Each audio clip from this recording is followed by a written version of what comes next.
So there is no quorum in the House. Once a quorum has been constituted, we do expect business on the floor of the House to continue. So like I was saying earlier on, the House is expected to continue debating the motion of thanks, the motion of 24th February 2026. But Pauline, earlier on there was an announcement that Madam Speaker made in relation to this. Yes, Muta, the Honorable Madam First Deputy Speaker did announce to the House that the motion of thanks, which commenced on Tuesday, 24th February 2026, is scheduled to conclude tomorrow, Wednesday, 18th March 2026.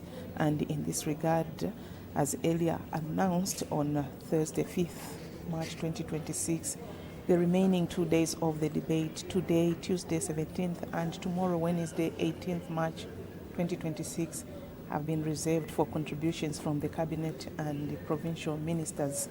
She encouraged all honourable members to make their contributions at their earliest opportunity and not defer to the last minute. So this was in relation to the motion of thanks, the President's address that is expected to be debated later on this afternoon and evening. Yes, indeed, Pauline. And just in case you've just tuned in, thank you very much for still watching Parliament TV, the station dedicated to bringing Parliament closer to you. And in case you're wondering what is happening on the floor of the House, right now we're just waiting for a quorum to be constituted. Once that is done, business will indeed continue. And just to mention that on the floor of the House is consideration of a private member's motion. This motion has been moved by Chairman North Member of Parliament, regulate the registration of trade unions to minimize multiplicity within industries. That this House urges the government to regulate the registration of trade unions to minimize multiplicity within industries. And we earlier stated, Namwala Member of Parliament, Mr. Herbert Mapani, is on the floor of the House contributing to debate on this very important motion that has been moved by Chairman North Member of Parliament. So it looks like a quorum has been constituted, so we take you to the chamber for the continued live parliamentary proceedings. Stay tuned to the station that is dedicated to bringing Parliament closer to you. And of course, you can catch us on DSTV channel 272, on GoTV channel 28, and you're not forgetting Top Star. You can watch us on channel 5. Of course, you can also catch us on the National Assembly of Zambia Facebook When business was suspended, the House was considering the private member's motion moved by the Honourable Member for Chairman North that this House urges the government to regulate the registration of trade unions to minimize multiplicity within industries. And the Honourable Member for Namwala had just started debating. May the Honourable Member continue? Thank you so very much, Mr. Speaker. Mr. Speaker, I had indicated that from ab initio, I don't support the motion which is on the floor of this House now. And we have listened a couple of issues that have been advanced as one of the factors that this motion ought to be recognized by government. One among others is the issue of fragmentation. Mr. Speaker, fragmentation can never be an issue which can lead to the abrogation or violation of our Constitution, because it can't. And Mr. Speaker, when we talk about the issue of restriction on the numbers of trade unions, and that rules ought to be put so that there can be some restrictions of some kind to reduce the numbers. First of all, we need to realize that, Mr. Speaker, Zambia is a constitutional country, meaning we have written constitution, and the contents of the Constitution ought to be respected. Not only that, Mr. Speaker, Zambia is also a party to a couple of covenants. At this point, I would love just to cite one covenant, which is International Covenant on Civil and Political Rights. And these are the contents which were extracted from that covenant where we are a party into our Constitution. And that it was domesticated it is just a must that everyone and the contents which were extracted from the international covenant, Mr. Speaker, ought to be respected.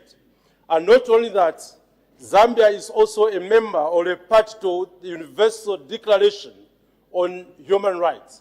That alone gives us a position that whatever we extracted from that document and domesticated into our Constitution ought to be respected. It won't be of N plus for people just to sit and deliberately wish to delegate people's rights. Mr. Speaker, our Constitution is very clear on Part 3 of our Constitution, which really looks at the issue of human rights. The people of this country, Mr. Speaker, are actually respected by allowing them to observe or to enjoy the rights. One among other rights is the freedom of association and assembly, freedom of movement, freedom of expression.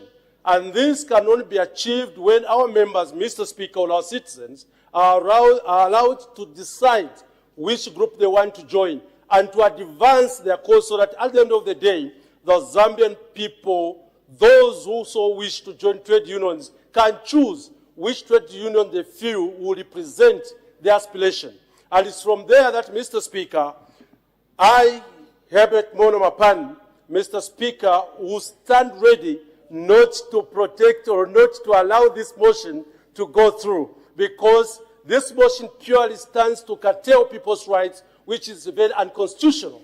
Let the people of this republic, Mr. Speaker, enjoy their rights until when there is an abrogation of the law. In the instance or in an event of the contrary, no citizen, Mr. Speaker, should not be allowed to enjoy their rights. So, Mr. Speaker, with these few words, I stand now ready to support this motion. I thank you.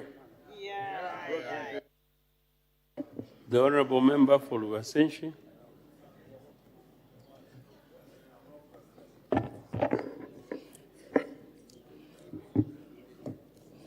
Mr. Speaker, thank you very much for the opportunity given to the people of Luwasenshi to contribute on this important motion that is before this August House.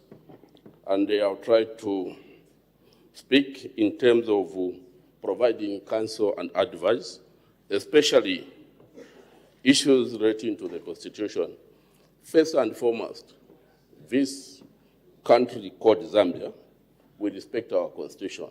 And that's why some of us, when we came to Parliament in 2021, we prayed to the Zambian people to protect our Constitution, meaning that we need to protect the rights of the Zambian people, regardless of their sector.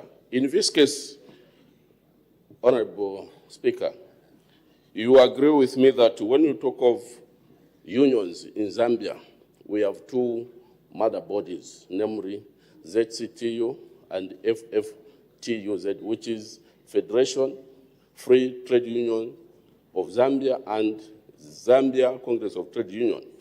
These are two mother bodies where other smaller unions are affiliated to.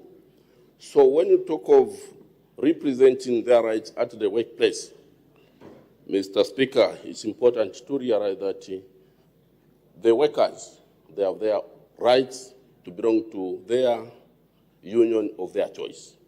It's there in our Republican Constitution, and when it comes to Industrial and Labor Relations Act of 1993, also provides the enhancement of workers' rights to join any trade union of their choice.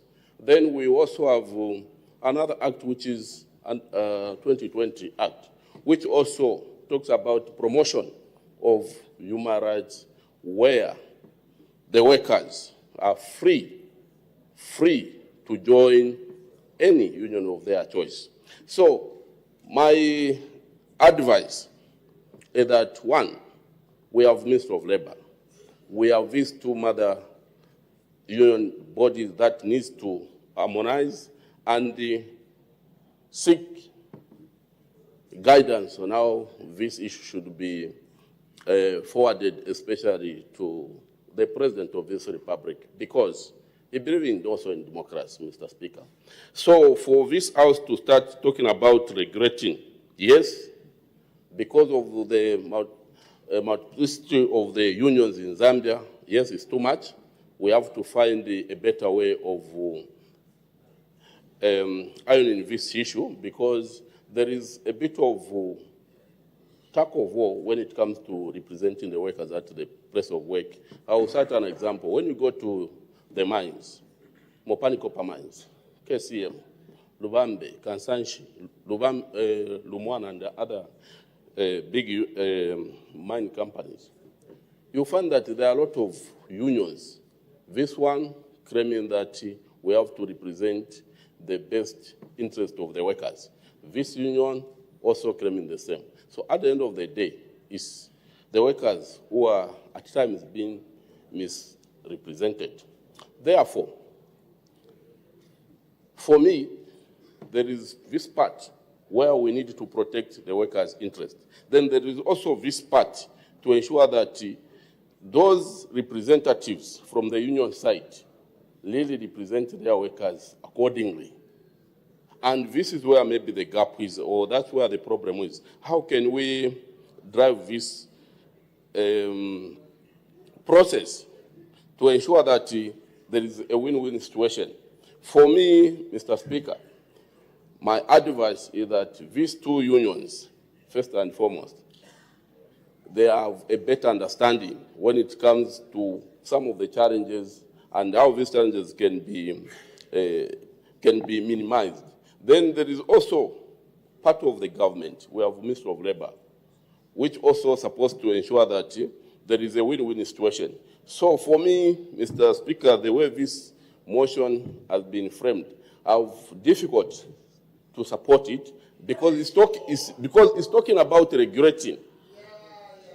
If it's talking about limitation, it's another thing. But regulating what? This is where I have a problem, Mr. Speaker. And because of that, I'm very particular with the interest of the workers. Because, yes, we have this union. I'll give you an example. We have, like, in the mine, we have Mine Workers Union of Zambia, which has been since 1946. But even today, it's still there because people believe in it. It's able to provide at least that representation that people really need to have at the end of the day. Yes, we have also other unions like UMUZ. There is also NUMAO. There are other unions. But at the end of the day, people are able to belong to their choice, union of their choice. For me, that's what the democracy entails. Even when it comes to political parties, Mr. Speaker, we still have a number of political parties.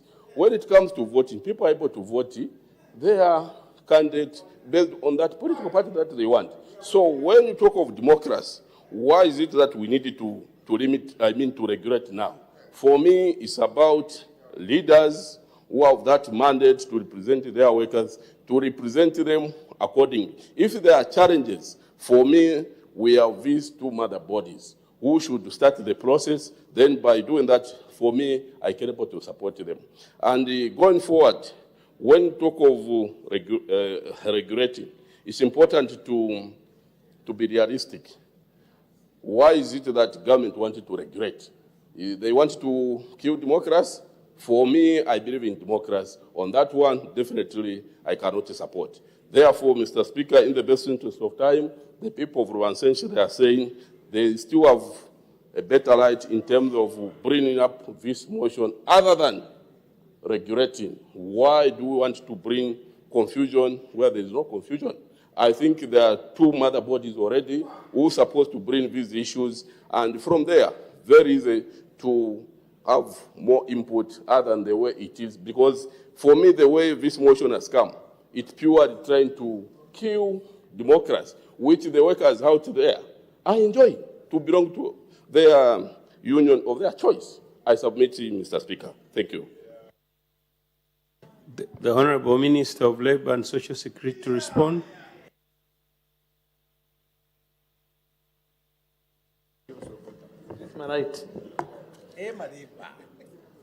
Mr. Speaker, I'd like to thank you for giving me this opportunity to contribute to the debate on the motion on the floor of the House. In so doing, Mr. Speaker,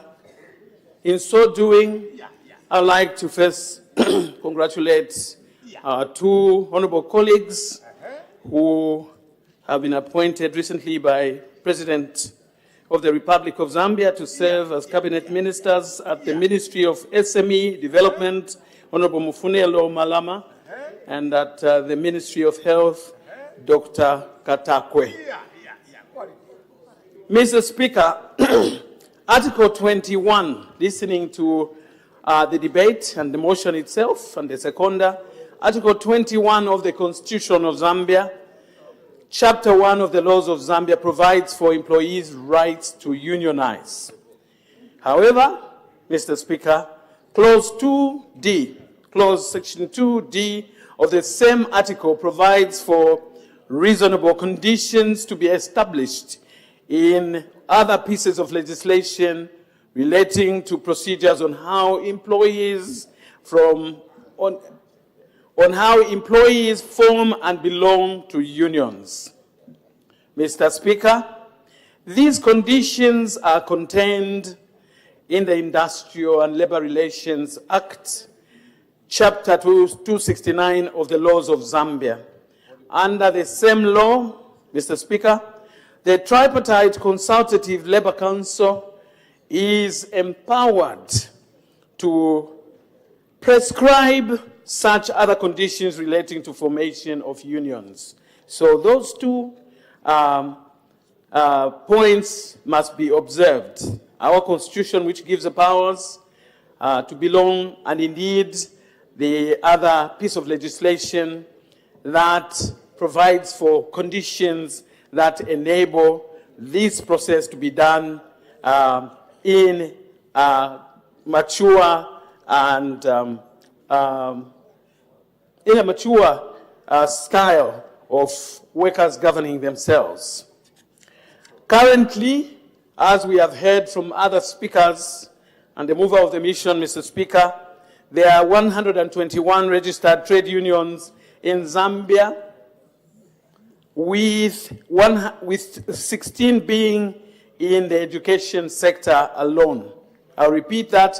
Currently, there are 121 registered trade unions in Zambia, with 16 being in the education sector alone. The current criteria for registration of representative bodies have not been updated to address the growing number of unions. So, in the current situation, the registration of representative bodies have not been attended to or updated to address the growing number of trade unions in this dispensation. Mr. Speaker, riding on the above provisions, therefore, and realizing that there has been multiplicity of unions, the House may wish to note that the Tripartite Consultative Labor Council, TCLC, held a meeting on the 27th of October 2025 and recommended to the government to review regulations for trade union registration with a view to strengthen the requirements. The recommendations of the TCLC, Mr. Speaker, was based on the outcomes of the meetings of the trade unions themselves at Fairmount Hotel in Livingstone on the 22nd to the 26th of May, the year 2023, and at Chapa Classic Lodge in Livingstone from the 24th to the 25th September 2025. So TCLC moved to debate and deliberate on this matter as a result of the demand from the workers' organizations, the workers' federations themselves, as far back as 2023.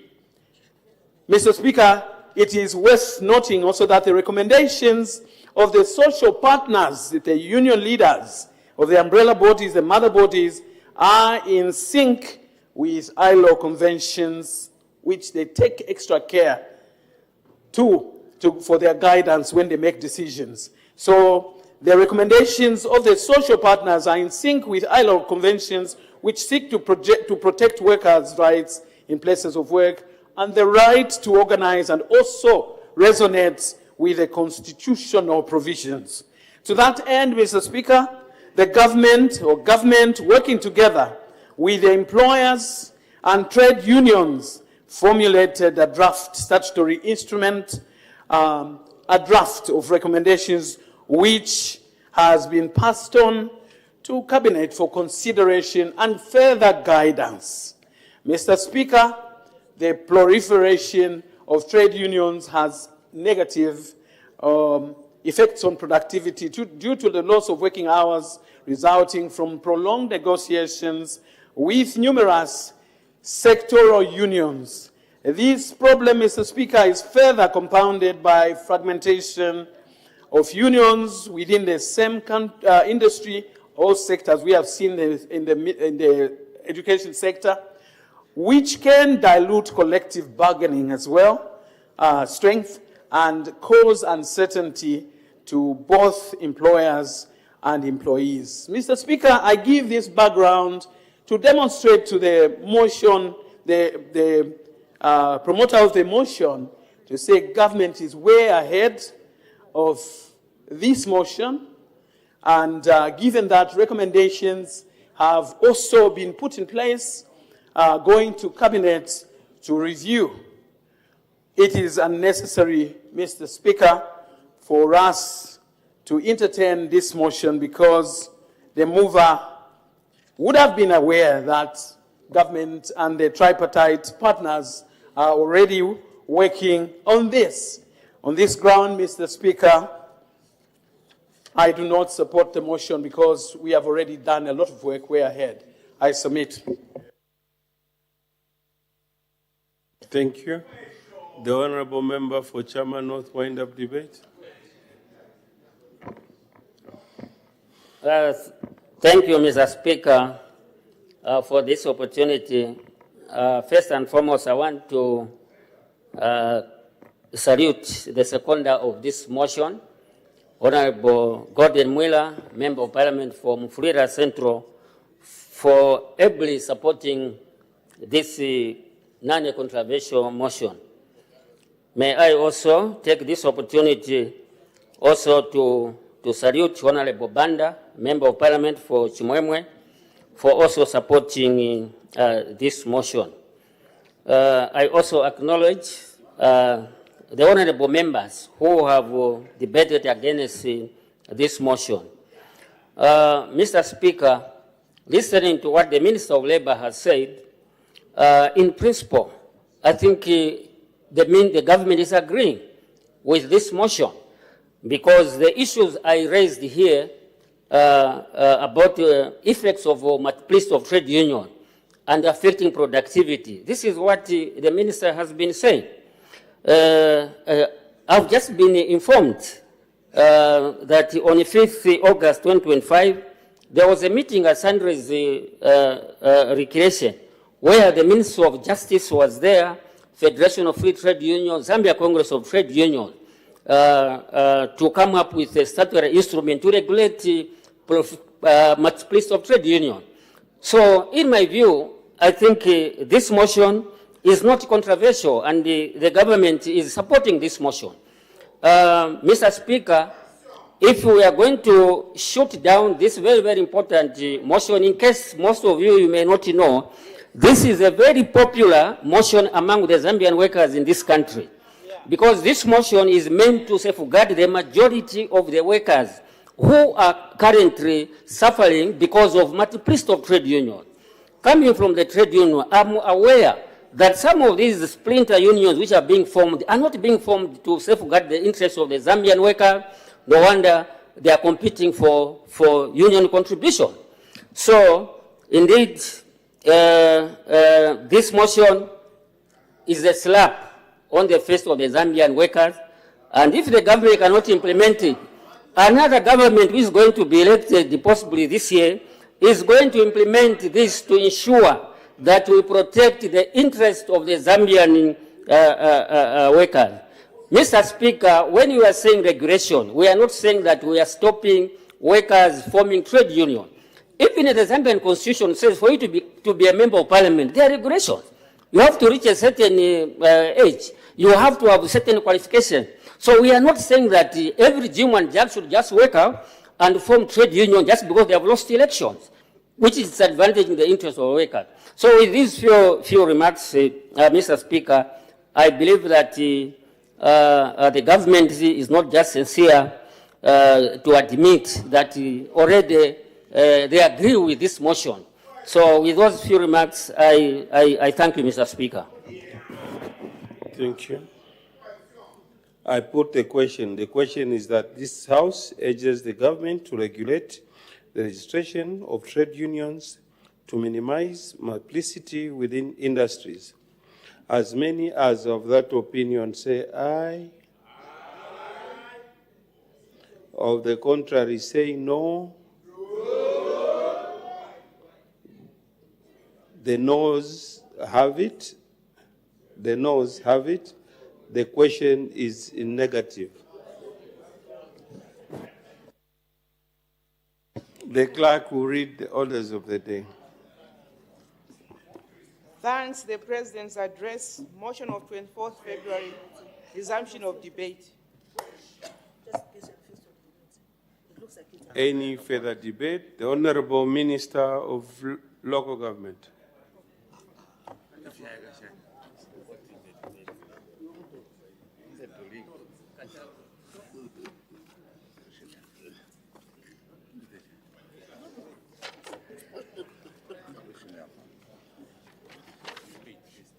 Mr. Speaker, thank you so much.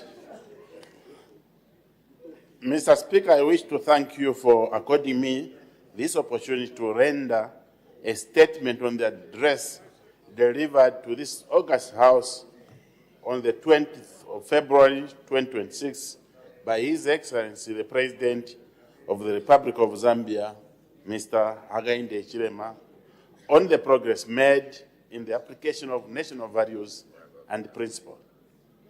Mr. Speaker, the address by His Excellency, the President, Mr. Hakainde Hichilema, was a reaffirmation of government's unwavering commitment to upholding and institutionalizing the national values and principles as enshrined in the Constitution of Zambia. These values, including patriotism, national unity, democracy, and constitutionalism, human dignity, equity, social justice, good governance, and integrity remain the cornerstone of our governance architecture. Mr. Speaker, the means of local government and rural development plays a critical central role in ensuring that these national values are translated into practical action at the grassroots level. Local authorities and councils across the country are the first point of contact between government and the people. Therefore, it is through these institutions that the principles of accountability, transparency, and service delivery must be demonstrated. Mr. Speaker, under the leadership of His Excellency, the President of the Republic of Zambia, significant strides have been made in deepening decentralization and enhancing participatory governance. Through the Enhanced Constituency Development Fund, local authorities have been empowered to implement community-driven projects in a transparent and accountable manner. The Ministry of Local Government and Rural Development has continued to strengthen oversight mechanisms, improve financial management systems in local authorities, and build capacity among council officers to ensure prudent utilization of public resources. These measures, Mr. Speaker, directly advance the national values of integrity, accountability, and good governance.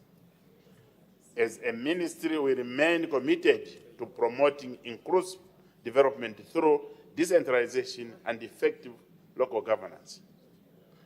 By strengthening local authorities and empowering communities to participate in decision-making processes, we are assuring that development reaches every corner of our country.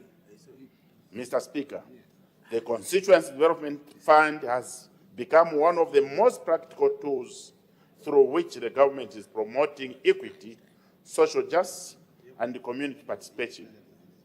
Through this initiative, communities are able to identify their own developmental priorities, such as the construction of schools, health facilities, roads, and water infrastructure. This approach not only promotes development, but also strengthens accountability and ownership among citizens.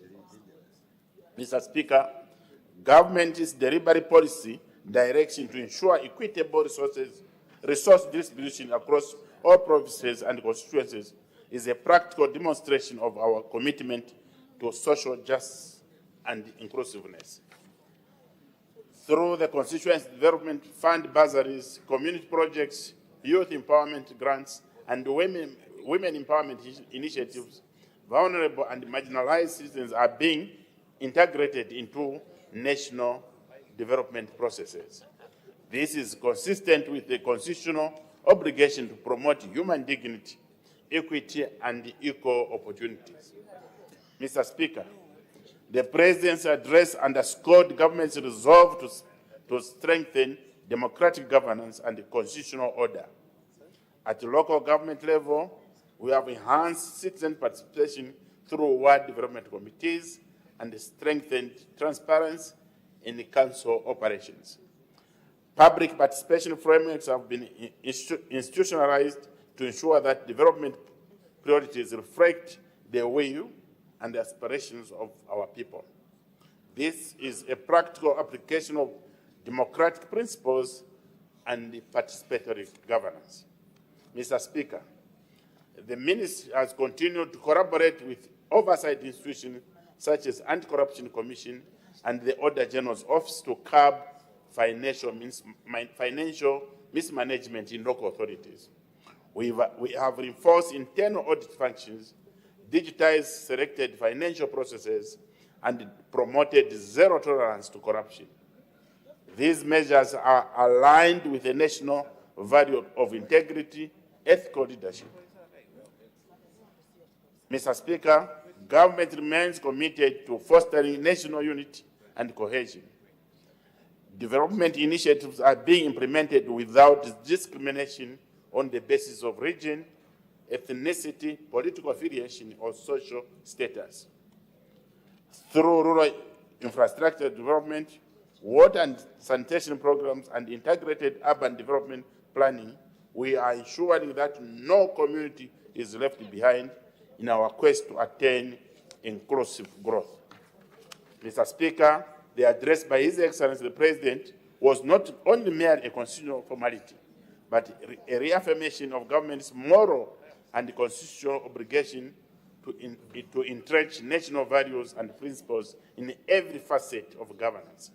It is therefore important that all Zambians, regardless of their political affiliation, work together in promoting national unity, peace, and development. The President's speech reminds us that the future of our country depends on our ability to uphold the values that define us as a people. Mr. Speaker, allow me to reiterate my Ministry's full support for the President's vision and commitment to strengthening national values and principles. As the Ministry responsible for local governance, we remain steadfast in translating these values into tangible outcomes at the grassroots level. We shall continue strengthening decentralization, promoting accountability, fostering citizen participation, and ensuring equitable development across the Republic. We shall continue working tirelessly to ensure that development reaches every district, every constituency, and every ward in our country. Mr. Speaker, I thank you so much. The Honorable Minister of Justice. Give me those numbers.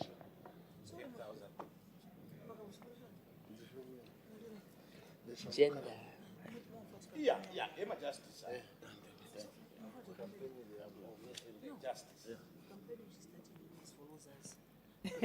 Thank you, Mr. Speaker. I rise to heartily commend the President of the Republic of Zambia, Mr. Hakainde Hichilema, for his powerful, timely, and deeply reflective address on the progress made in applying our national values and principles in accordance with Article 9(2) of the Constitution. The address was more than a constitutional obligation. It was a moral reaffirmation of who we are as a people, and governance, when anchored on values, becomes service leadership. When guided by principles, becomes stewardship, Mr. Speaker. Our visionary president reminds this House and the nation that national values and principles anchored under Article 8 of the Constitution of Zambia are not merely decorative or symbolic aspirations. It is about integrity, transparency, human dignity, equality, accountability, and sustainable development. These are not merely public statements, Mr. Speaker. They are binding commitments that guide governance and serves as a moral compass of our republic. Under the able leadership of President Hakainde Hichilema, a steward leader, these values are being translated in concrete actions, strengthening institutions, restoring public trust, and deepening our democracy, as many of us are witnessing. Your president has placed morality, ethics at the heart of the national renewal. A nation that protects its children, defends its women, and restores dignity to its families understand that justice beyond the courtroom, justice must be felt and not just proclaimed. Mr. Speaker, and indeed to the House and the public, the President reaffirms the motto of one Zambia, one nation, one people, and one who's under one God.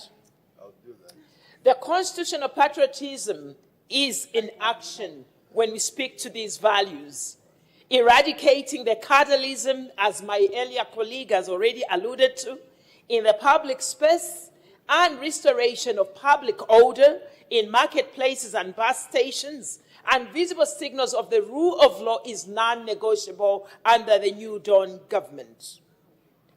No one, of course, is above the law. And that is why, as Minister of Justice, we appreciate the address by the President. This not only ensures stability in our own nation, but as the President has reminded us from time to time, that when there is instability somewhere else, it is instability also in our own country, and this can affect investment. Mr. Speaker, President Hakainde Hichilema's principled leadership is seen even in the Constitution amendment. For the first time, we will have a historic representation of women under proportional representation. Correct. These have been slogans, these have been sounding gongs, but now this will be a reality. It is not just the women, Mr. Speaker. Also, it is our youths. Highly of our population is youthful, and never at a time did we have a legal framework. But because of this government, today we are saying there will be youths represented in this House. It did not just end there. Persons with disabilities is not charity. This is justice. And this constitutional inclusion speaks to the heart of this New Dawn government. Therefore, as Ministry of Justice, we facilitated this consultative, participatory process that reflected the heart of the people and was stamped by the members of Parliament in the way they voted. And to you, members of parliament, you made history by ensuring that these values became part of who we are as a people. Mr. Speaker, as a Minister of Justice, I am proud that the country chose to be non-partisan and they put the country first. This is as it should be. Human dignity is the soul of our Constitution. Expanding legal aid service, deploying resident high court judges across all provinces, and constructing and rehabilitation of local courts are part of access to justice. This is in action.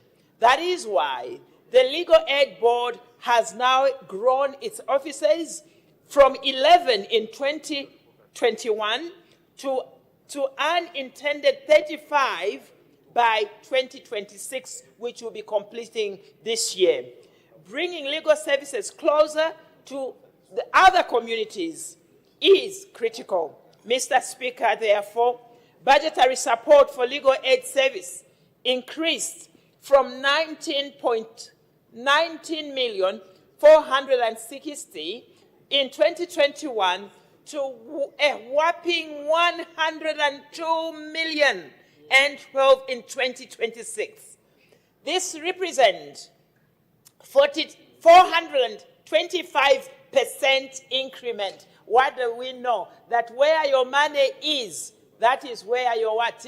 Your heart is. So clearly, this is a reflection on the heart of the president and indeed the New Dawn government, that justice will not only just be for the few, but even for those who are less privileged. Fighting corruption, again, Mr. Speaker, should not just be a sounding gong, but it is part of our democracy, and we must defend this. The president has made it clear that corruption has no sanctuary, not even with us who are ministers. Everyone will be brought to book if you are found wanting. That is why reduced prosecution is also needed. And indeed, we have seen a historic recovery under the operational asset recovery. We have shown that there will be no impunity, and indeed, we are bringing back the public trust. Mr. Speaker, and indeed to the House, in as much as time may not be with me, as we approach 2026 general elections, let it be recorded that the New Dawn government has laid the legal and institutional foundation for elections that are going to be free, they are going to be fair, they are going to be credible, and they are going to be peaceful. Correct. Because this is the democracy we assigned ourselves to. Democracy thrives not on intimidation, not on violence as it was before, not on hate speech. It should thrive on ideas, tolerance, respectful debates, and indeed a Zambia that we all can be proud of. And Ministry of Justice stands ready to ensure that these values that we uphold, which our Christian values, are not just rhetoric, but they are the values that we live by if we have to achieve the national values and indeed our Christian principles to be something that we all can forever be admired for, not only in the region, but in the whole world. Mr. Speaker, I submit on behalf of Ministry of Justice. I thank you. The Honourable Minister for Western Province.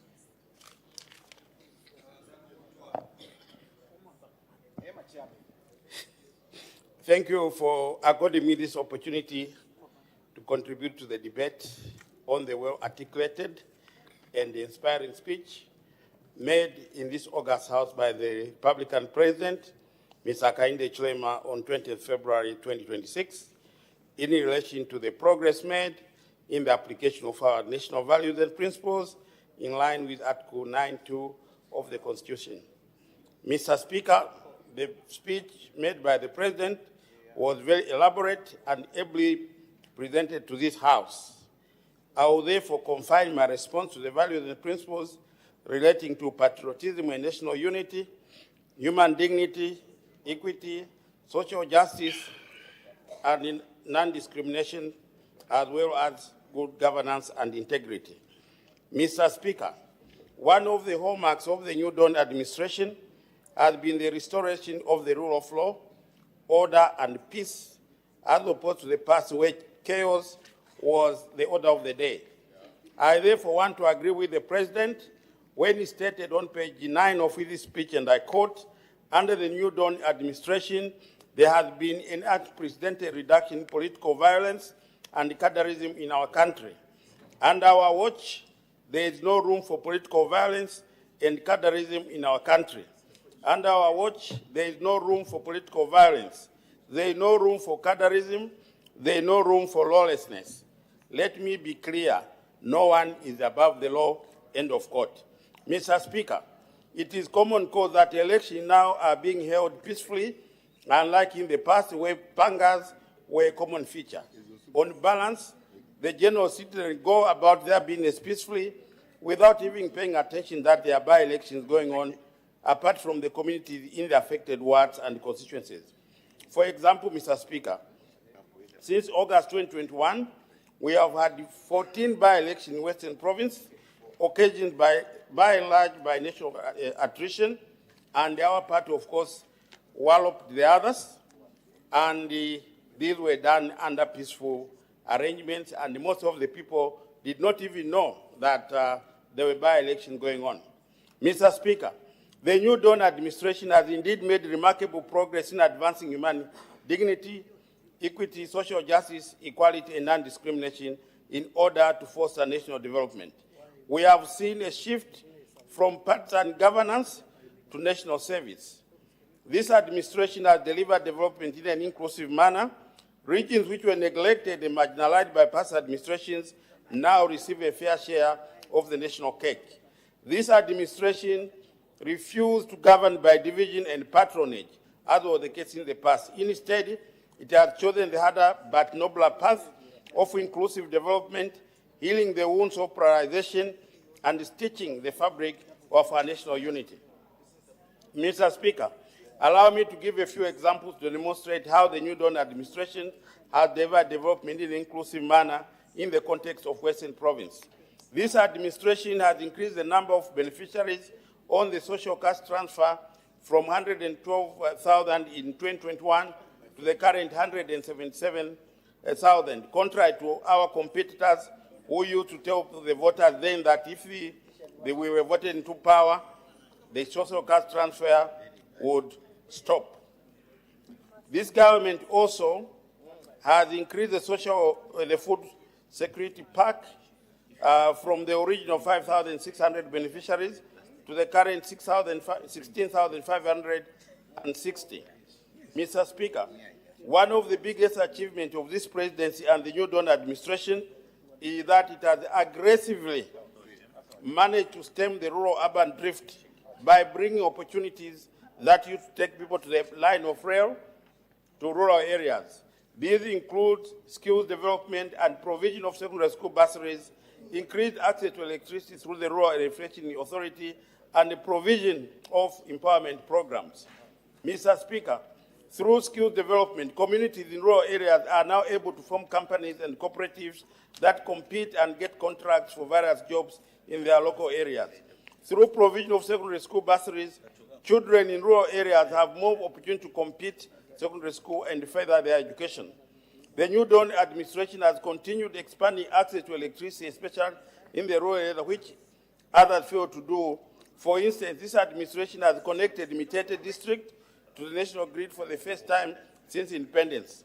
In addition, the Rural Electrification Authority has completed a number of grid extension projects, including one at Ikwichi in the Makapaela area of Rimulunga, Shimano in Keyema, Kashamu in Kaoma, Kaseya in Senanga, Namatindi Bulea in Kalabo, Natukoma in Shangombo, and furthermore, grid extension projects are taking place in Rwampa and Mlobezi, which are ongoing. On this momentum, the rollout of the Presidential Constituency Energy Initiative in every constituency across the country will further expand access to electricity through the production of 2 megawatt solar power in each constituency. Mr. Speaker, under the new Dawn administration, the Citizen Economic Empowerment Commission has been instrumental in providing affordable capital to our citizens in order to enhance production and productivity.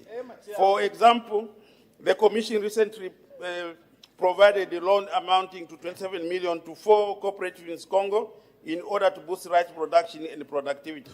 The Commission also recently launched a 10.8 million aquaculture expansion project in Senanga district. At full capacity, the project will produce more than 1,000 metric tons of fish per annum. This project will surely contribute to increase the aquaculture production in the province. Mr. Speaker, the new Dawn administration has also made significant progress in revitalizing livestock production in Western Province. This administration has scaled up cattle vaccination as well as restocking. In a quest to modernize agriculture and therefore enhance productivity among our farmers, the new Dawn administration has so far established 5 service centers and 1 center of excellency in Mongu, Nkeyema, Kaoma, Sioma, Sesheke, and Kalabo districts, equipped with vital machinery, including tractors, reapers, row planters, and fertilizer spreaders, in order to increase productivity in our area. The remarkable increase in the Constituency Development Fund from a meager 1.6 million in 2021 to the unprecedented 40 million per constituency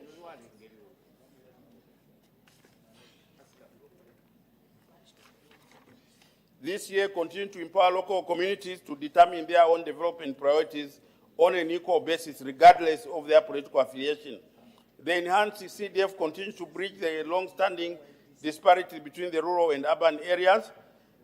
Through this arrangement, thousands of our youth have benefited from vocational training in trades and carpentry, including other skills. When this our party formed government in 2021, it embarked on a robust road infrastructure development program, even amidst a huge debt and depleted coffers plundered by the previous regime. While on this, let me thank the President for providing exemplary leadership, which has enabled this country to restructure its debt, thus putting the country on the path for economic recovery and economic growth. In its structured and methodological approach, this administration started by completing the rehabilitation of the Kafue Bridge, which had restored for more than 7 years, thus providing a reliable and safer link to the capital city in Lusaka and providing a gateway to international markets. It then went on to complete the rehabilitation of the Monga Road and the construction of bridges on the Rwanginga River and the Slanda in Kalabo, thus enhancing access to Liua National Park, boosting tourism in the region. In addition, progress has been made on the rehabilitation of the 87.3 kilometers of the road from Tatayo-Katunda Junction along the Mongo-Lusaka Road, reaching about 86% completion. We are truly thankful to the President and his team for achieving what others failed to do in so many years, which he has done in 4 years. Works on the Katunda-Lukulu Road and the Kasempa-Kaoma Road are expected to commence in earnest after the rain season. In addition, construction of the Kalabos-Congo Road is on the horizon. Let me conclude by once again thanking the Republican President, Mr. Hakainde Hichilema, for this well-articulated and structured speech, which inspired many Zambians. The speech has demonstrated Zambia is on the right trajectory and it is poised for greatness under his leadership. On behalf of the people of Western Province, I wish to pledge our continued support to the New Dawn administration as we march towards an even more prosperous, equitable, and united Zambia. I thank you. Thank you. Honorable Ministers, I think I have to advise, as you are presenting your statement, you should also take into account the concerns that were raised by the members. So far, those ministers that have debated, none of them have been able to address the specifics that were raised. So as the members were debating, I hope you took note of those concerns. To respond. Yes. The Honorable Minister for Luapula Province. You're coming to Mokema Expo.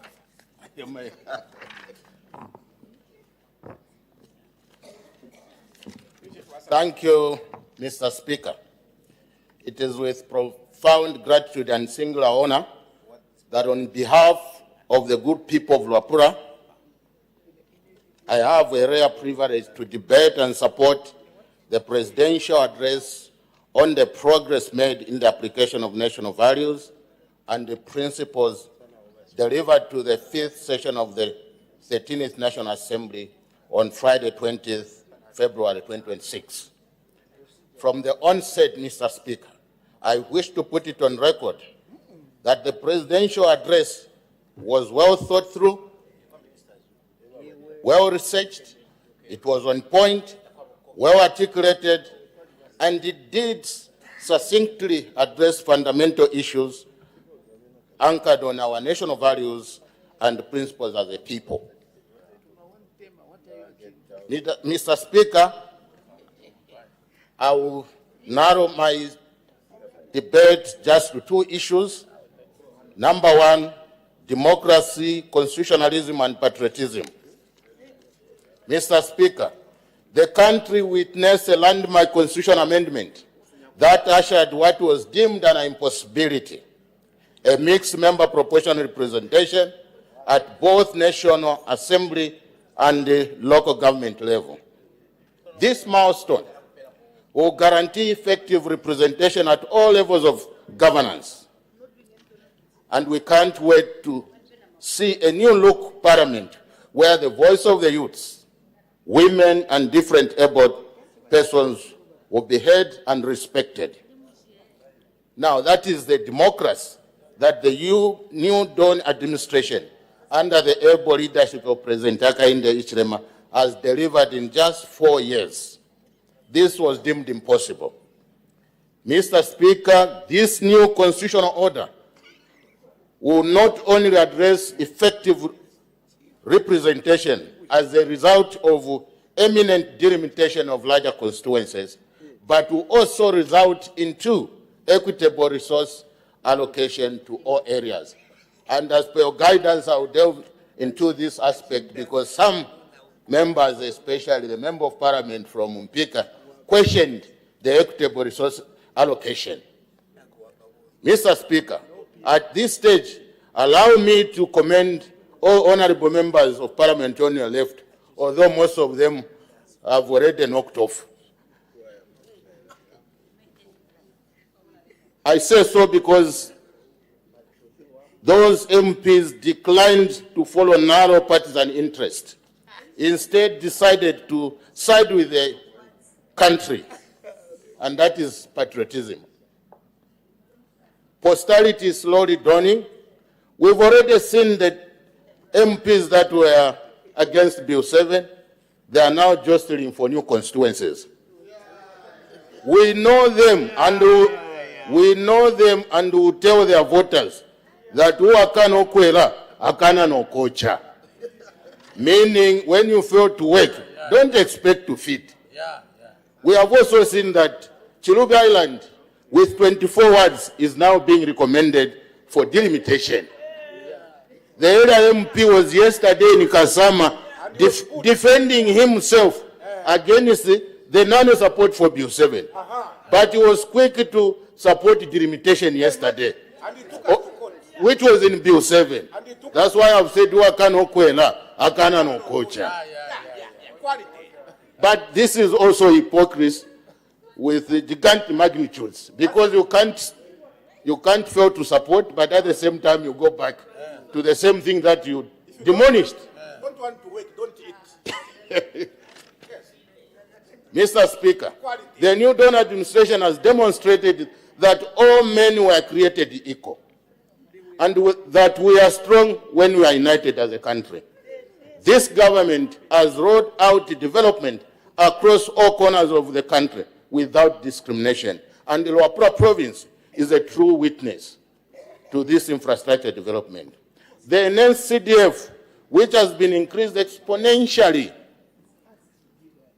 from a mega 1.6 million to 40 million, is being released equitably to all constituencies across the country. That's equity.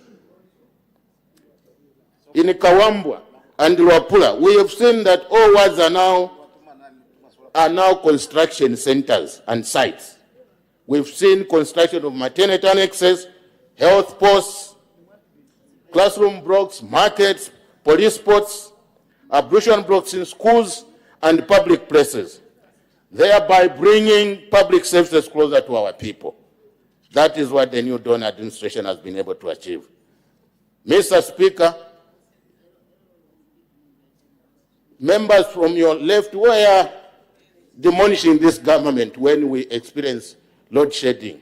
But that is a thing of the past. We've seen that under the presidential initiative, we've received in Luapula a 50 megawatt Mabumba solar plant. We've seen investment in coal thermal power generation. And we'll soon be getting to 1,600 megawatts. We've seen reforms such as the 2024 open access regulation. That is progressive. The UPND government has implemented the 8th National Development with precision. This has resulted in implementing Sustainable Goal number 7, which is now in sight as the Rural Education Authority, like the Honorable Minister from Western mentioned, has now reduced the connection fee from 4,800 to only 300 kwacha. That means we are making sure the new Dawn administration that everyone has got equal access to electricity. For Luapula province, free education has been the greatest gift to our children. Parents no longer worry when school terms open because Bari has paid it all. UPND has brought peace and coexistence among our people and communities, especially in Luapula where there was violence. This was impossible barely 5 years ago. Now elections are being won without bloodshed. We've also seen that under the new Dawn administration, for the first time in Luapula province, we've seen what was impossible. The Kashikish-Chienge Road is now being worked on. The Kasawa-Lubwe Road, I'm looking at Honorable, is being worked on. The Kasomeno-Mwenda Tour PPP project across Luapula River is being worked on. The expansion of the Mansa Airport, and soon to commence the Pedico Road. What else can you say? This is what the new Dawn administration has done. But there are so many successes, including social protection. We've seen it in Luapula province. Mr. Speaker, given the turnaround of our economy, the peace we are enjoying, the opposition has no alternative message. This country is now safer than ever before. This is the more reason we have witnessed massive endorsements for President Hakande's Hichilema's re-election. The students' populace has said yes. The opposition MPs have said yes. The youths have said yes. The mayor of my province, Njiko, Pomanza, has said yes. The councillors have said yes. And all Zambians have said yes. This is a call to all Zambians to protect the gains that this government has so far attained under President Hakainde Hichilema.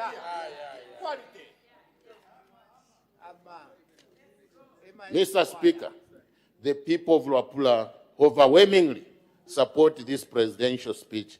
I thank you.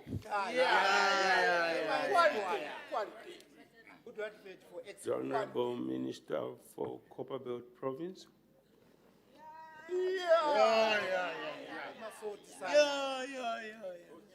Thank you, Mr. Speaker.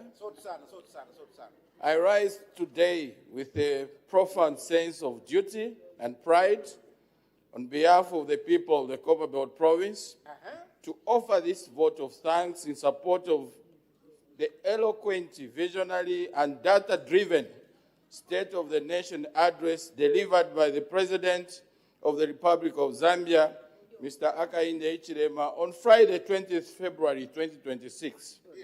As we stand on the threshold of the 2026 electoral year, the message from the Copper Belt is clear. And the message is that the new dawn is no longer just a promise, it is a lived reality. Mr. Speaker, we are particularly thankful for the remarkable strides made under the President's visionary leadership, which have directly benefited the hard-working people of the Copper Belt. In particular, we acknowledge the significant strides made by government in infrastructure development. In their debate, some of the opposition colleagues talked about infrastructure, that there was nothing on the Copper Belt. Let me say our road network across the Copper Belt continues to receive remarkable improvements in enhancing connectivity and facilitating trade and economic activities that are vital for our province and beyond. Some of the notable roads this government is working on are the 323-kilometer Lusaka-Ndola dual carriageway, which is progressing well, and the completion of the Masangano-Fisenge-Luansha road. We've got a brand new road there. The completion of Chingola-Kasumbalesa road. The completion of Undola-Sakanya road. We are witnessing the transformation of our border posts with the Democratic Republic of Congo, such as Sakanya border post, into modern, efficient hubs of trade and commerce. This is not just about building roads and buildings. It's about creating jobs for our people, facilitating trade for our businesses, and enhancing the ease of doing business. The upgrading of these facilities, including those at Mokambo, is a clear demonstration of this government's commitment to turning the Copper Belt into a true economic gateway. Mr. Speaker, works on the Sakanya-Mufrira Road, the Mufrira-Mokambo Road have continued and are progressing well. We are also upgrading township roads. Whichever town you want to go to on the Copper Belt province, it's a construction site. We are building new roads all over the province. The anticipated Lobito corridor will be a game changer, not only for Copper Belt and Northwestern Province, but the country at large. We are not only constructing roads in town, we are doing Luansobe, Pongwe, Machia, Ngawe, reformed supply chain management, essential drug and medicine availability on the Copper Belt health facilities has gone up to over 90%. We are currently witnessing the ongoing recruitment of 2,000 health workers, and we look forward with anticipation to the upcoming recruitment of 5,500 teachers, which will further lower the teacher-pupil ratio and cement the success of the free education policy. We have also seen the construction of 6 level 1 hospitals, 1 in Masaiti, 2 in Ndola, 2 in Kitwe, and 1 in Chirawombwe. This government is also constructing the first ever, and I repeat, the first ever cancer hospital since the creation of Planet Earth in Ndola, which will be completed in June. Mr. Speaker, these developments are being driven by the sound economic policies, the increased constituency development fund. The opposition talked about the CDF, which we found partly at 1.6 million, and it went to 25.7 in 2022, it went to 28.3 in 2024, it went to 30.6 in 2024, and it went to 36.1 in 2025, and now sitting at 40 million. Now at over 40 million per constituency in 2026 from 1.6 in 2021. Is empowering our local communities to decide and deliver the projects they need most.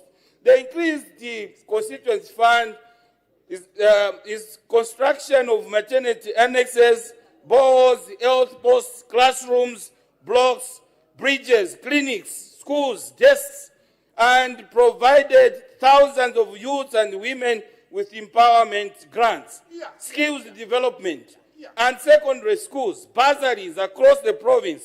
And with the limitation exercise currently in place, this government is taking resources to the grassroots. We have, for example, we have trained more than 20,000 of our youths with skills such as carpentry, electrician, earth moving, and so on. Furthermore, Mr. Speaker, the Copper Belt remains the heartbeat of our economy. And under this administration, that heart is beating stronger than ever before, thanks to the stable, predictable, and investor-friendly policies we are seeing as resurgence in the mining sector. Some of the notable investments are these in the mining sector. I want to announce to the country that we have finished pumping water from the abandoned 28 shaft in Rwanda. And we are in the process of we are now employing people, meaning that the operations for these mines will start earlier than expected.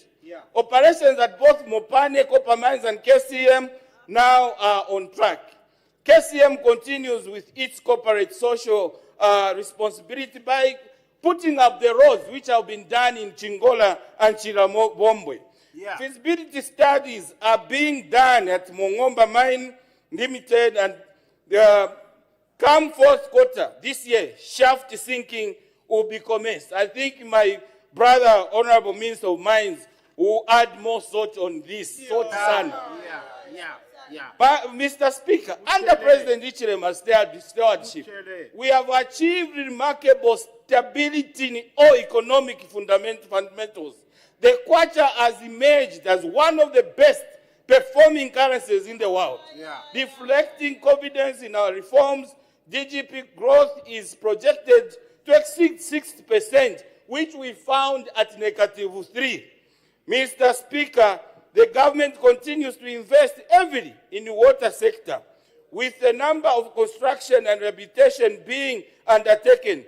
$444 million Kaflafta Dam, commissioned by the President, which covers 4 districts, will benefit 1 million people. The Nkana water treatment plant is being rehabilitated at a cost of $60 million and aims to benefit 890 people.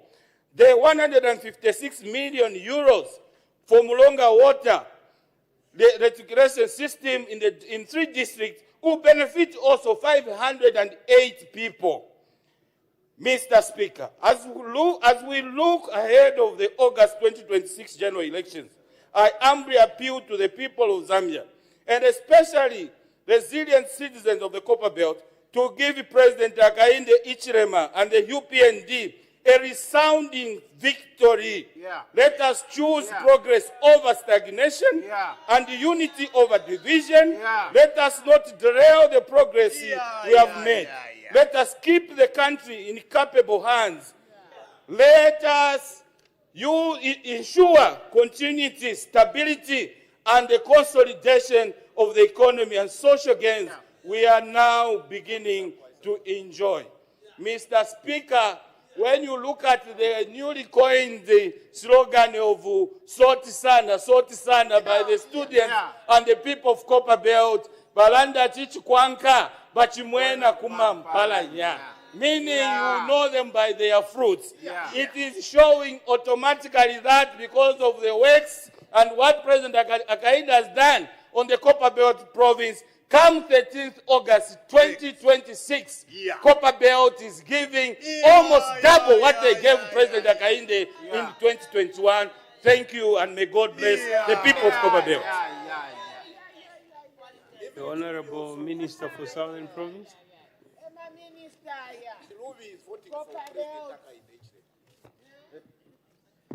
Thank you, Mr. Speaker. Mr. Speaker, I'm grateful for this opportunity. I rise with profound gratitude, Mr. Speaker, and a deep sense of duty to express my sincere appreciation for the presidential address on the progress made in the application of our national values and principles. On behalf of the people of Southern Province, Mr. Speaker, I extend heartfelt thanks to His Excellency, Mr. Hakainde Hichilema, President of the Republic of Zambia, for his clear, comprehensive, and inspiring exposition of how our national values are being translated into tangible action for the benefit of our people. Mr. Speaker, the address was not merely a constitutional obligation under Article 9(2) of the Constitution. It was reaffirmation of who we are as a people. It reminded us that morality and ethics, patriotism and national unity, democracy and constitutionalism, human dignity and social justice, good governance and integrity, and sustainable development are not abstract ideals, but living principles shaping our nation and national transformation. The people of Southern Province are particularly encouraged, Mr. Speaker, by the unwavering commitment to addressing social challenges such as gender-based violence, child marriage, teenage pregnancies, and substance abuse. The expansion of free education, Mr. Speaker, in Southern Province, skills training, empowerment programs, and social protection interventions has brought renewed hope to families across our province. Mr. Speaker, we are inspired by the continued strengthening of patriotism and national unity under the guiding principle of one Zambia, one nation, one people. The enhancement of the Constituency Development Fund and the promotion of local content policies are creating real opportunities for our youth, women, and other entrepreneurs. These initiatives, Mr. Speaker, are empowering our communities and stimulating inclusive growth in Southern Province. The constitutional reforms that guaranteed representation for women, youth, and persons with disability mark a historic step toward a more inclusive democracy. This demonstrates leadership, Mr. Speaker, focused leadership, innovative leadership, the leadership that listens to its people and acts in their interest. That's the leadership that President Hakainde Hichilema is demonstrating for this country, in the region, and across the continent of Africa. Mr. Speaker, the strides made in advancing human dignity, equity, and social justice are visible on the ground. In Southern Province, Mr. Speaker, we have witnessed improvements in access to education, free education, health services, clean water, rural electrification, and economic empowerment programs. These developments, Mr. Speaker, affirm that national values are being translated into measurable progress.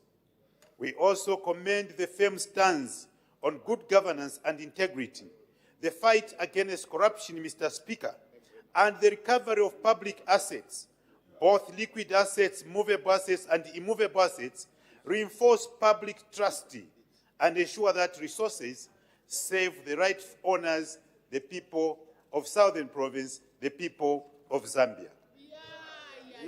Mr. Speaker, as we approach the general elections on 13th August, the call for peace, tolerance, and unity resonates deeply with the people of Southern Province. We remain committed to upholding peace before, during, and after elections. Mr. Speaker, democracy must be anchored in respect, dialogue, and national cohesion. As people of Southern Province, Mr. Speaker, we are committed to ensure there is a peaceful election in the province and give President Hakainde Hichilema 99.9% vote. Mr. Speaker, on behalf of the people of Southern Province, I express sincere appreciation to His Excellency for a speech that inspires confidence, reinforces our shared values, and strengthens our collective resolve to build a prosperous Southern Province and prosperous and united Zambia. Let us, as members of Parliament, Mr. Speaker, rise above partisan interests and work together to entrench our national values in every policy and every action. The people of Southern Province, Mr. Speaker, are proud that the members of Parliament in Southern Province, they supported Bill number 7. And we are so happy that our councillors, Mr. Speaker, they were able to come and meet His Excellency, the President of the Republic of Zambia, for the first time ever in this country. Mr. Speaker, together, guided by faith and united in purpose, we shall continue to move Southern Province and Zambia forward. Mr. Speaker, I thank you.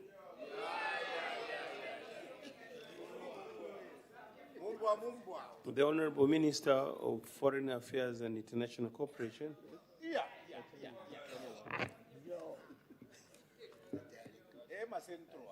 Thank you, Mr. Speaker. Mr. Speaker, I rise to support the motion that the thanks of this House be recorded for the address delivered on Friday, 20th February 2026 by Mr. Hakainde Hichilema, President of the Republic of Zambia and Commander-in-Chief of the Defense Forces of the Republic of Zambia on the progress made in the application of national values and principles. In accordance with Article 9(2) of the Constitution, the President has reported to this House on how the national values and principles under Article 8 are being applied in practice. My remarks, Mr. Speaker, focus on the implications of this address for Zambia's foreign policy and international cooperation agenda. Mr. Speaker, may I make a general note before I go into each of the thematic areas that members of this House, particularly on your left, made certain insinuations about the progress made by the country to date. Mr. Speaker, much of that was speculation, and although guided that we must respond to them, it is apt that we speak to the positive outcomes that have been achieved in the period under review, rather than focusing on negativity that has no reality in its outlook, because indeed those members that debated against the President's address were not speaking from a point of fact. We have heard, Mr. Speaker, from the positive submissions made and debates on the floor of this House on the right and from some progressive members on the left, that indeed this country has moved leaps and bounds from the time that this administration took over, and indeed in the 1 year immediately preceding the President's address. And as we have heard already, Mr. Speaker, there is no other direction that the country is being taken than forward. It is in that regard, Mr. Speaker, that I'll speak to the thematic areas in turn, beginning with democracy and Zambia's international standing. Mr. Speaker, the reaffirmation of democracy, constitutionalism, and peaceful elections ahead of the 2026 elections is central to Zambia's international credibility. In our engagements at bilateral and multilateral levels, Zambia's stability remains one of the strongest diplomatic assets. Predictability in governance strengthens investor confidence, development partnerships, regional leadership, and sovereign credibility. Simply put, Mr. Speaker, a stable Zambia is a respected Zambia. And indeed, His Excellency the President highlighted the stability that Zambia has attained. I can certainly attest to the fact that everywhere we go, Mr. Speaker, in the exercise of our duty as Ministry of Foreign Affairs, everybody asks, as regards the strides made by Zambia, and we're able to walk with our heads held high and say Zambia is indeed Kuchalo, Mr. Speaker, meaning Zambia to the world. Number two, good governance as a foreign policy asset. Mr. Speaker, the progress reported in strengthening anti-corruption enforcement and improving institutional efficiency has direct implications for international cooperation. Today, development financing, trade partnerships, and investment flows are closely linked to governance standards. Therefore, strengthening integrity and rule of law enhances Zambia's negotiating position with international financial institutions, development partners, regional economic communities, and private sector investors. The report, Mr. Speaker, on governance reform by His Excellency the President will surely translate to strengthened diplomacy. And this, Mr. Speaker, is in keeping with the clear policy position taken by Zambia in respect to economic diplomacy, peace, stability, peace, security, and stability, all of which make Zambia a stellar investment destination and also a clear leader in the quest for regional and continental integration, at the end of the day, for growth of our economy and for the well-being of our people. 3, Mr. Speaker, social investment and global credibility. Mr. Speaker, the President highlighted expanded social protection, free education benefiting over 2.5 million children, and increased recruitment of teachers and health workers. These domestic investments reinforce Zambia's credibility in global development forums. When Zambia speaks on sustainable development goals, education access, gender equity, social protection systems, we are speaking from a position of having walked the talk through the matters highlighted by His Excellency the President in his address. We do so from a lived policy implementation.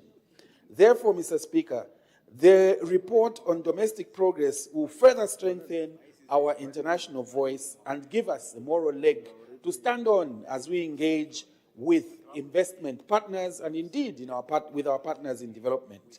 4, sustainable development and climate engagement. Mr. Speaker, the President underscored Zambia's green growth trajectory, enhanced climate monitoring systems, expanded forest management, and sustainable mining regulation.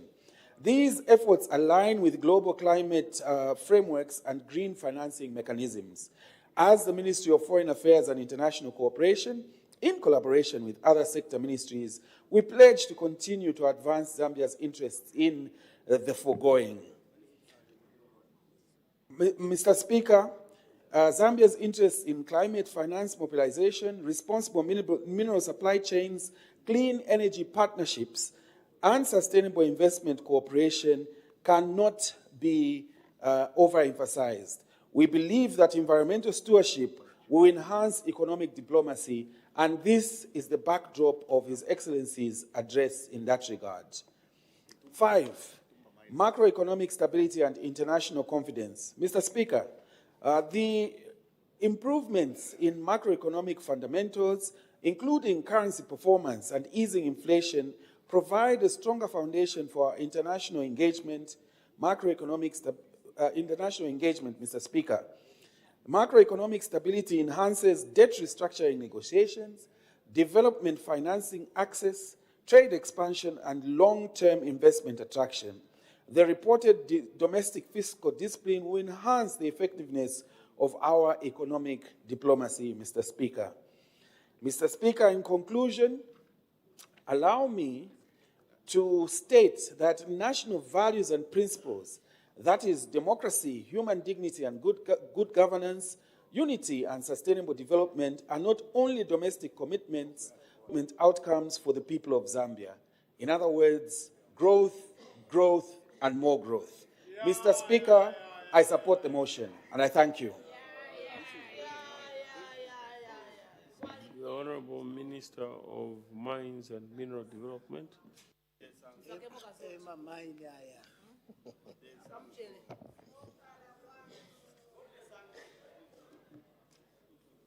Thank you very much, Mr. Speaker. Mr. Speaker, I need your protection from the Minister for Sports.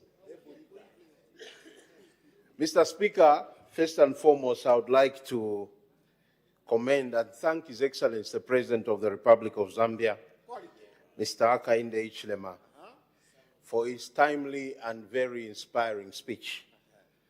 Mr. Speaker, I want to look at the word value and principle. Because this is basically what President Hakainde came to present to the House, and to this House, through this House, to the nation. Mr. Speaker,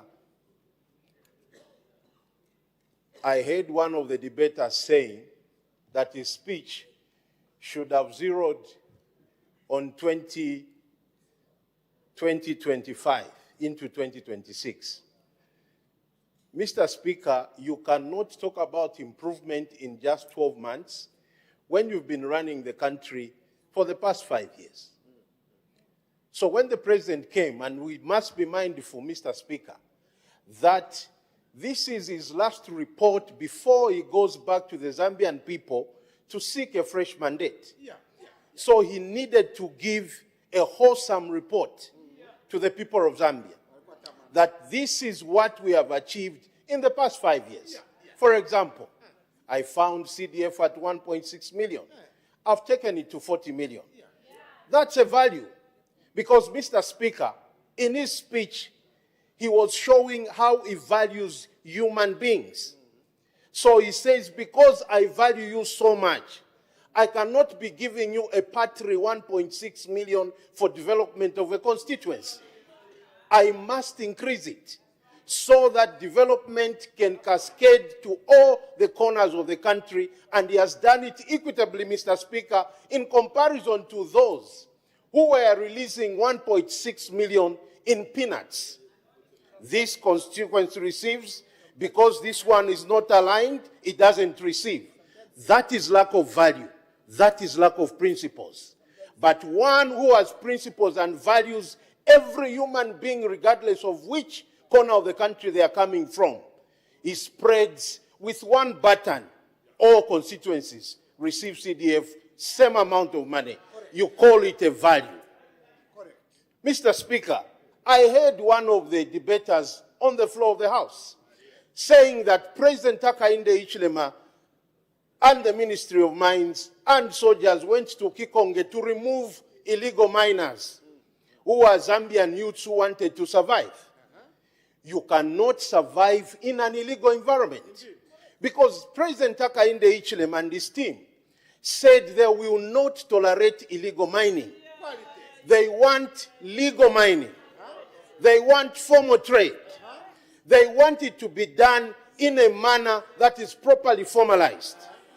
So, Mr. Speaker, he had to send soldiers, because within the Kikonge area, for example, there were even gun shops. People started using guns to threaten legally appointed officers of government. And most of the people that were there were actually foreigners who were funding the illegal miners, leaving our own youths poor, yet they become rich at the expense of the Zambian economy. Mr. Speaker, what President Hakainde did, because he values human beings, and he says, I don't want to go and bury any more people than I did in Chingola the last time with my brother, the Honorable Minister for Copperbelt Province, where we buried over 30 of our youths who died at Senseli Mine. And President H.H. said, because I promote principles and values, I am not ever going to support illegal mining. Mr. Speaker, it is not that President Hakainde Hichilema had no solution. As we were removing those illegals in Kikonge, in parallel, we were training cooperatives in various provinces. We trained cooperatives in formal mining, in legal mining. We trained them in safe mining. We trained them in the economy of mining, so that when they mine safely, they are able to make a living out of there. Already 400 cooperatives, and Mr. Speaker, 400 cooperatives means that you get the 400 and multiply by the number of people in each cooperative. If, for example, we say there are 100 people in each cooperative, it means that we are going to have 40,000 people that will benefit from what is happening at Kikonge. We have not only done that at Kikonge, we are doing that in Impika. Next week, our people are going to Mapatizia to train the same cooperatives. Because this president is saying we want legal mining. we want safe mining, we want formal trade, and then we want security of our minerals, because our people, Mr. Speaker, have been crying that we are not seeing benefit out of the resources that we are endowed with. So if you are a leader worth your salt, you must support that kind of a program. You cannot say we must not remove illegal miners. It's like, Mr. Speaker, you are saying we must not stop thieves because they are Zambians. If somebody is stealing just because they are Zambians, we shouldn't arrest them? No. We must operate in a manner that is legal, a manner that is formal. Mr. Speaker, that is why in the previous regime, there was a serious breakdown of rule of law because people were supporting wrong things. Illegal miners became kingmakers, Mr. Speaker. But this president says, I don't care whether I lose popularity, but we have to do the correct and right thing. And here we are, because of what we've done in Kikonge, in Mpika, in Mapatiza, where we are going, in Mumba, where we'll be going, in Vubu, in Lusangazi. All those will be votes for President Hakainde Hichilema. Mr. Speaker, because President HH values human life and the welfare of Zambian people, he said we have to bring back the mines. We have to resuscitate them. What did he do? All the brownfield mines are back firing in all cylinders. KCM is firing, Mopani is firing. Like my brother said, Shaft 28, we have finished dewatering. We have Kitumba mine that is firing. We have the S3 expansion that is firing. We have the Lumwana super pit that is firing. Mr. Speaker, because of that, Zambia in 2025, for the first time, recorded an increase in copper production to 890,000 metric tons, rushing to the 1 million until the 3 million tons, which is target for President HH. As a consequence of that, Mr. Speaker, the mining sector has created 30,000 extra jobs since the coming of President Hakainde Hichilema. And we are still counting because those numbers, Mr. Speaker, are up to October 2025. That is how you promote values and principles, because they are about the people. They are about how are the people benefiting. Mr. Speaker, as if that is not enough, he says, I've brought about the mining sector. We are seeing job creation, but we also need to see more benefit to our people. Kabuswe, go and do local content. We have to have direct benefit from suppliers and contractors. We are going to start with 20%. Today, I heard one of the former ministers, and I was wondering that why didn't you do it when you were a minister for so long a time? No, you have done 20% and it is so small. No, we are graduating from 20% to 35% until we reach 40% in the local content. Why have we done that, Mr. Speaker? Because President HH is intelligent and methodical.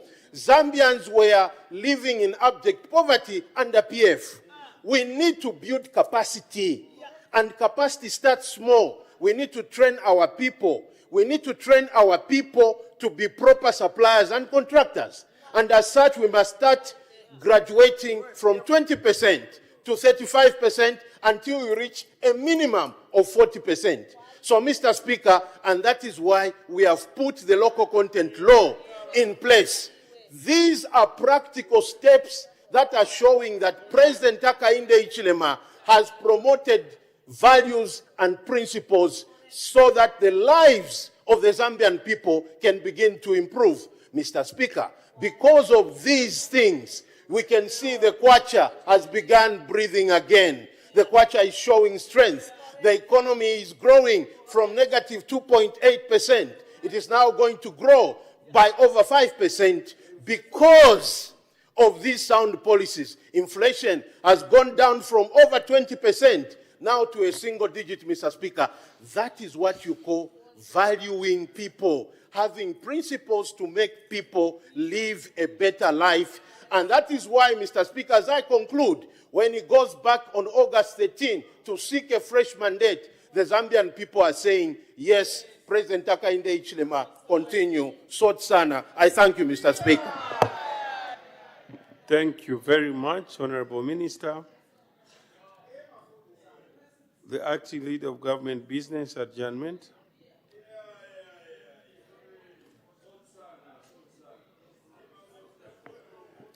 Thank you very much, Mr. Speaker. Mr. Speaker, I beg to move that the House do now adjourn. The question is that the House now adjourns. Any debate, any objection? The question is agreed to. The House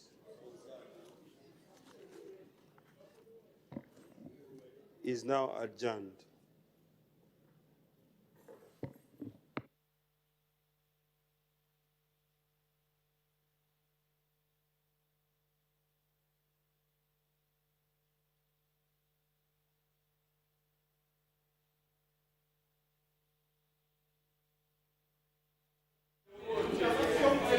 Thank you for staying with us on Parliament Television. Business of the day has been concluded.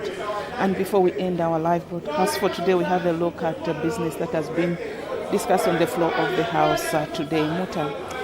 Yes, indeed. Business commenced at 14:30 hours, and there were some announcements that Madam First Deputy Speaker made on the floor of the House. She recognized the presence in the public gallery of pupils and teachers from about 3 schools. These include Holy Cross Convent School in Lusaka, Tamwani School in Lusaka District, Destiny Education Center School in Sirungi District. She, on behalf of the National Assembly, welcomed the visitors to the National Assembly of Zambia. Madam Speaker also did announce that she had received communication to the effect that in the absence of her honor, the Vice President, who is attending to other government business, the Minister of Defense, Honorable Ambrose L. Lufuma, MP, had been appointed acting leader of government business in the House from today, 17th March, until further notice. Madam First Deputy Speaker also did recognize the presence in the public gallery of a group of members from the Movement for Restoration of Education and Teachers Affairs in Zambia, Lusaka District. She, likewise, on behalf of the National Assembly of Zambia, welcomed the visitors. The Honorable Madam Speaker also announced this afternoon that on 8th March 2026, Zambia joined the rest of the international community in commemorating the International Women's Day under the theme Rights, Justice, Action for all women and girls. And she reminded the House that this was the last International Women's Day of the 13th National Assembly. And in light of this, the Right Honorable Madam Speaker will host a meet and greet breakfast for members of the Zambia Women Parliamentarians Caucus, ZWPC, on Wednesday, 18th March 2026. The breakfast will be held from 7:30 to 10:30 hours at the National Assembly of Zambia. The meet and greet breakfast is intended to provide an opportunity for the Right Honorable Madam Speaker to interact with female members of Parliament to share their experiences from the 13th National Assembly and reflect on the role of women in advancing gender equality and women empowerment in politics. Madam Speaker therefore encouraged all female members of Parliament to make every effort to attend the meet and greet breakfast. And Madam Speaker also indicated that participation will be on voluntary basis. And then there was also another announcement in which she informed the House that the University Teaching Hospital, Women and Newborn Hospital has been authorized to conduct free cervical cancer screening for interested female members of Parliament and female staff of the National Assembly.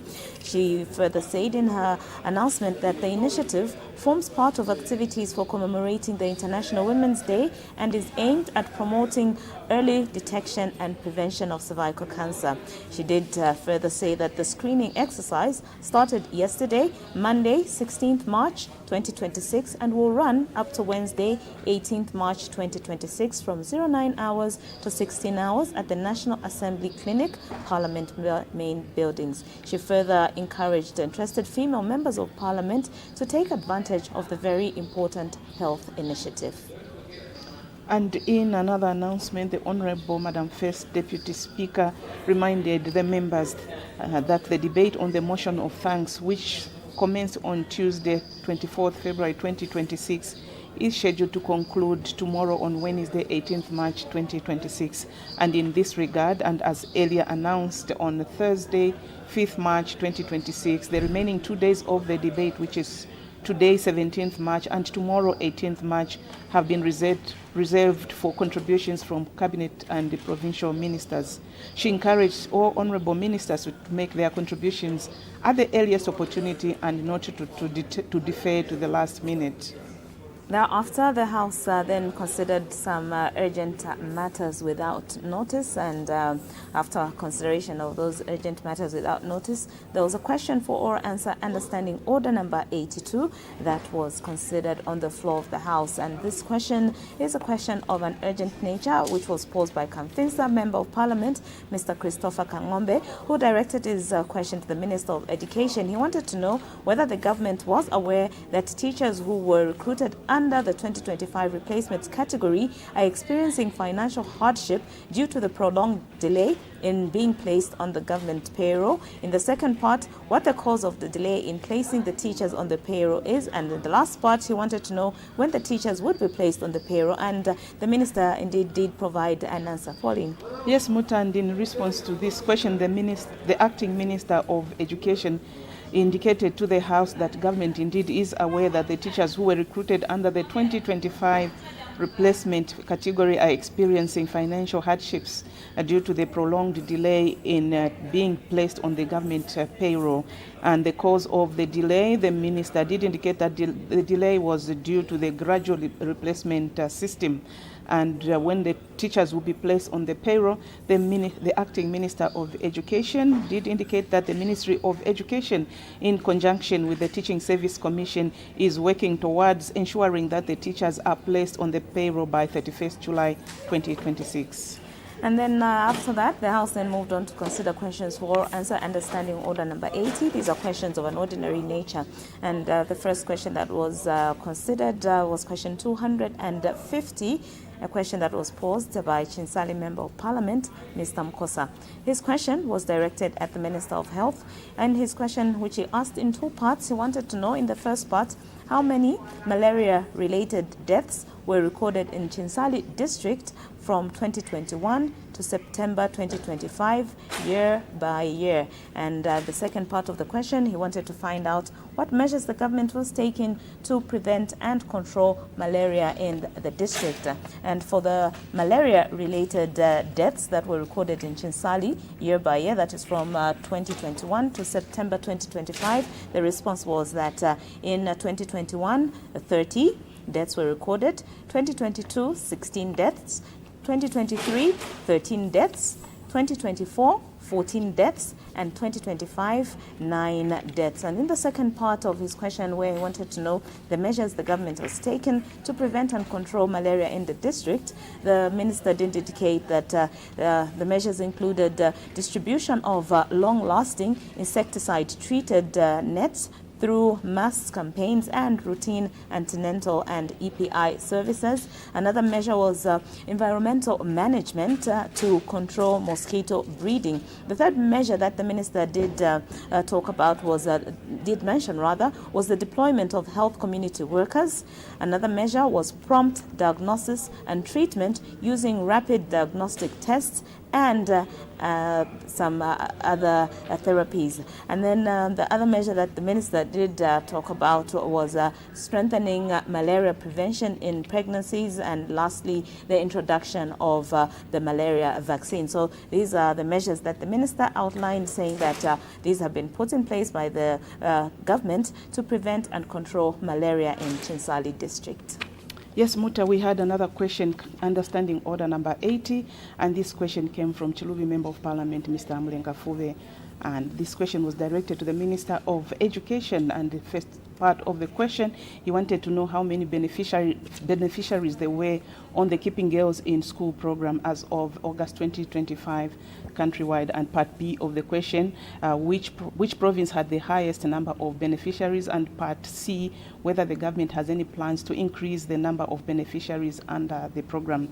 And in response to this question, the Minister of Health did indicate, the acting Minister of Education did indicate to the House that in the Keeping Girls in School program, which has been implemented, which has been implemented under the Girls Education and Women Empowerment and Livelihood Project for Human Capital, which supports vulnerable girls to access, remain in, and complete their education, covering learners from grade 4 to grade 12, and in line with government policy to enhance retention, progress, and completion of the education among vulnerable children has been implemented. And during the first phase of the program, a total number of 173,331 girls were supported countrywide.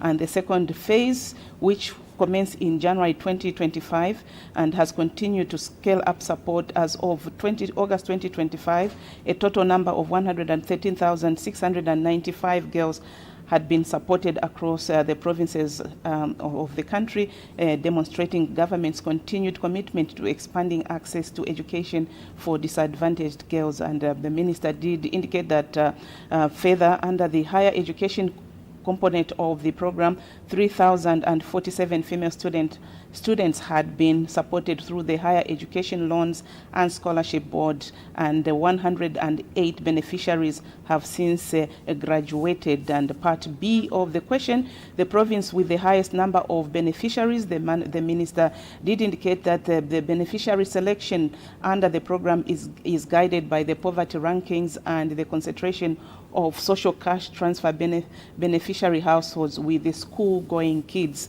And as of August 2025, Western Province recorded the highest number of beneficiaries with 16,500 girls supported, while Lusaka Province recorded the lowest number with 5,019 beneficiaries, consistent with the comparatively lower poverty ranking. And Part C plans to increase the number of beneficiaries. The minister indicated to the House that government has plans to further increase the number of beneficiaries under the Keeping Girls in School program. And he also indicated that the program has recently been expanded to cover learners from grade 4 to grade 5 and is currently being implemented in 95 districts with full support of government in Northwestern, Northern, and Mpulungu provinces. So those were the answers to the Keeping Girls in School program project implemented by the government.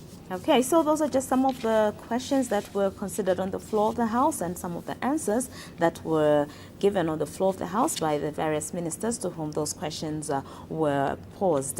After that, the House then moved on to consider a private member's motion, which was moved by Chama North Member of Parliament, Mr. Yotam Mutaya Chalo. He moved a motion, regulate the registration of trade unions to minimize multiplicity within industries.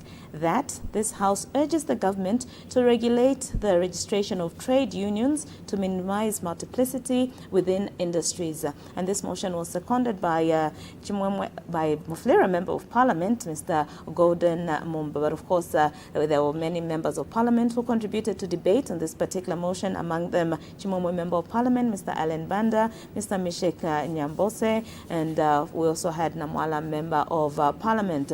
Though at the end of debate on this particular motion, when the question was put, the question was negatived, meaning more members of Parliament were not agreeable with this particular motion. The noes had it. So this motion was negatived. After that, the House moved on to consider the order of the day. Yes, and on the order of the day, there was resumption of the adjourned debate on the motion of thanks, the President's address of 24th February 2026, which was moved by Chikankata Member of Parliament, Jacqueline Sabao, that the thanks of this Assembly be recorded for the exposition of public policy contained in the President's address to the House on 20th February 2026. And this motion has seen a number of members of Parliament actually add their voice debating this motion. We had the Minister of Local Government and Rural Development, Honorable Sialuvalo. We also had the Minister of Justice, Honorable Princess Kasune. We also had Western Province Minister Kapelwa Mbangweta, Luapula Province Minister Engineer Nelson Msonda, Copperbelt Province Minister Elisha Matambo, Southern Province Minister Mr. Honorable Credona Njua, and Foreign Affairs Minister, Mr. Honorable Mulambo Haimbe, as well as the Mines and Minerals Development Minister, Paul Kabuso, was the last person to debate this motion today. So we expect the motion to come to an end tomorrow, and we definitely expect more ministers to add their voice to this motion that is being concluded tomorrow. And that indeed marked the end of business on the floor of the House. That was when the House adjourned at 18:42 hours. And from all of us here, we can only say thank you very much for having kept us company. We hope that you enjoyed the broadcast as we brought to you live the deliberations that took place on the floor of the House, and of course the live committee meetings that took place in the morning here at Parliament buildings. It's been a great day, Pauline. Yes, it's been a great day, Muta. Okay, and indeed this is where we have to say our goodbyes, but we're not alone. Just to mention that we've been around with our colleagues, sign language interpreters, Jason Manda and indeed Chola Kamo. But from all of us at Parliament Studios, we are saying goodbye, good night, and may God bless you.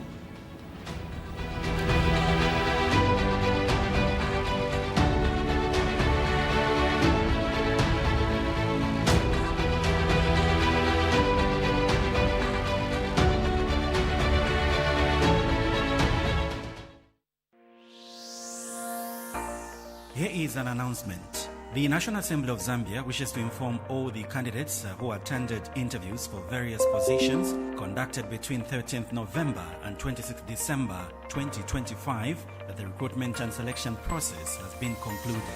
Successful candidates have since been contacted and have been offered employment. Those who have not been contacted should consider themselves unsuccessful this time. The National Assembly of Zambia